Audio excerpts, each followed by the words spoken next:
Hi Ismi Prince. എല്ലാവർക്കും black table ചാനലിൻ്റെ പുതിയ വീഡിയോയിലേക്ക് സ്വാഗതം. എന്തുണ്ട് വിശേഷങ്ങൾ? എല്ലാവർക്കും സുഖമല്ലേ? എല്ലാവരും ഹാപ്പിയല്ലേ? ഹാപ്പി ആയിട്ടിരിക്കുക. Anything happy life first cope on always പോസിറ്റീവായി.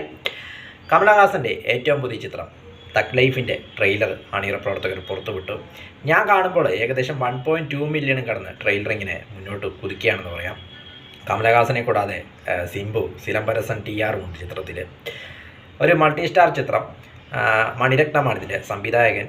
അപ്പോൾ മണിരത്നം ചിത്രമായതുകൊണ്ട് തന്നെ നമുക്കൊരു നല്ലൊരു എക്സ്പെക്റ്റേഷൻ ഉണ്ടെന്ന് പറയാം. അതോടൊപ്പം ട്രെയിലർ കണ്ടപ്പോൾ, ട്രെയിലറിലേക്ക് വരുമ്പോൾ നല്ല അടിപൊളി ഒരു ട്രെയിലറായിട്ടാണ്, അല്ലെങ്കിൽ ഒരു പ്രതീക്ഷ നൽകുന്ന ഒരു ട്രെയിലറായിട്ടാണ് നമുക്കിങ്ങനെ തോന്നിയത്. ചില സിനിമകൾ കാണുമ്പോൾ അല്ലെങ്കിൽ ചില ട്രെയിലർ കാണുമ്പോൾ ഈ സിനിമ ഒന്ന് കണ്ടാലോ എന്ന് തോന്നും. പ്രത്യേകിച്ച് ഈ ട്രെയിലറിൽ എന്നെ ഏറ്റവും കൂടുതൽ അട്രാക്റ്റ് ചെയ്തത് ഈ ട്രെയിലറിൻ്റെ അവസാന ഭാഗങ്ങളിൽ കാണിച്ച കുറച്ച് സീനുകളാണ്. അത് കണ്ടപ്പോൾ തന്നെ ഇത് കാണണമെന്ന് എൻ്റെ മനസ്സിൽ തോന്നി.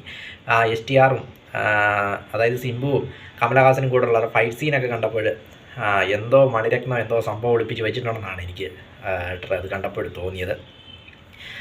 ഈ ട്രെയിലർ കണ്ടപ്പോൾ നമുക്ക് തോന്നിയത് ചെറുപ്പത്തിൽ കമലഹാസൻ സിംബുവിനെ എടുത്ത് വളർത്തുന്നതാണെന്ന് തോന്നുന്നു. അതിനുശേഷം ഇവർ തമ്മിൽ തെറ്റുന്നു, അങ്ങനെയൊക്കെയാണെന്ന് തോന്നുന്നു കഥ.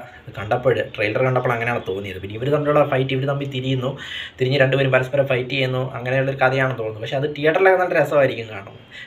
തമിഴ്നാട്ടിലെ രണ്ട് വലിയ താരങ്ങളാണ് ഇരുവരും.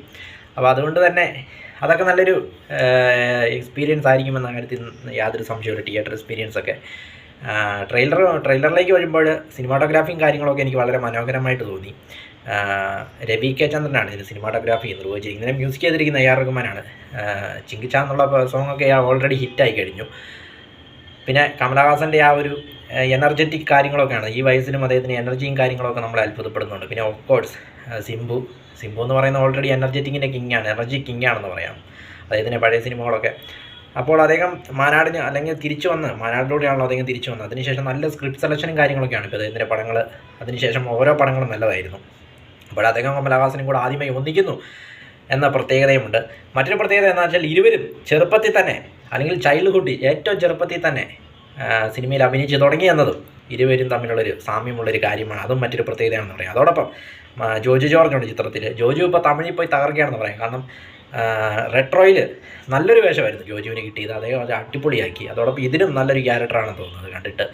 പിന്നെ തൃഷയുണ്ട്, അഭിരാമിയുണ്ട്, അതോടൊപ്പം ഐശ്വര്യ രാജലക്ഷ്മിയുണ്ട്. അങ്ങനെ നിരവധി നീണ്ടുപോകുന്നു ഇതിൻ്റെ കാസ്റ്റിങ്ങും പരിപാടികളൊക്കെ. പിന്നെ സിംബുവിൻ്റെ ചില ഡയലോഗ്സൊക്കെ നമുക്കൊരു ഗൂം സോങ്സ് നൽകി. ആ പേരൊക്കെ പറഞ്ഞുകൊണ്ട് ഇനി ഞാൻ ആ ഒരു ഡയലോഗ് എനിക്ക് കിട്ടുന്നില്ല. ആ ഒരു ഡയലോഗ് ഏതോ ഒരു പാണ്ഡ്യൻ ഇനിമേ നാന്താണ്ടാന്നൊക്കെ പറഞ്ഞു. ആ ഡയലോഗ് കണ്ടപ്പോൾ നമുക്കൊരു ഗൂം സോങ്സ് തോന്നി. ഏതായാലും ജൂൺ 5-നാണ് ചിത്രം തിയേറ്ററിലേക്ക് എത്തുന്നത്. ഏതായാലും ട്രെയിലർ കണ്ടപ്പോൾ നല്ലൊരു ചിത്രമായിരിക്കുമെന്നൊരു എക്സ്പെക്റ്റേഷൻ ഒന്നുകൂടെ കൂടിയെന്ന് പറയാം ട്രെയിലർ കണ്ടപ്പോൾ. ഏതായാലും ചിത്രത്തിൻ്റെ ഓഡിയോ ലോഞ്ചൊക്കെ നടക്കേണ്ടതായിരുന്നു. അപ്പോഴാണ് കാശ്മീർ പ്രശ്നങ്ങളൊക്കെ കാരണമായിരുന്നു അത് മാറ്റിവെച്ചതെന്നാണ് സിംബു ഈ ഇടയ്ക്ക് പറഞ്ഞത്. ഏതായാലും വളരെ നല്ലൊരു പ്രോമിസിങ് നൽകുന്ന ഒരു ട്രെയിലറാണ് അണിയറ പ്രവർത്തകർ പുറത്തുവിട്ടിരിക്കുന്നത്. ജൂൺ 5-ന് സംഭവം എടുക്കും.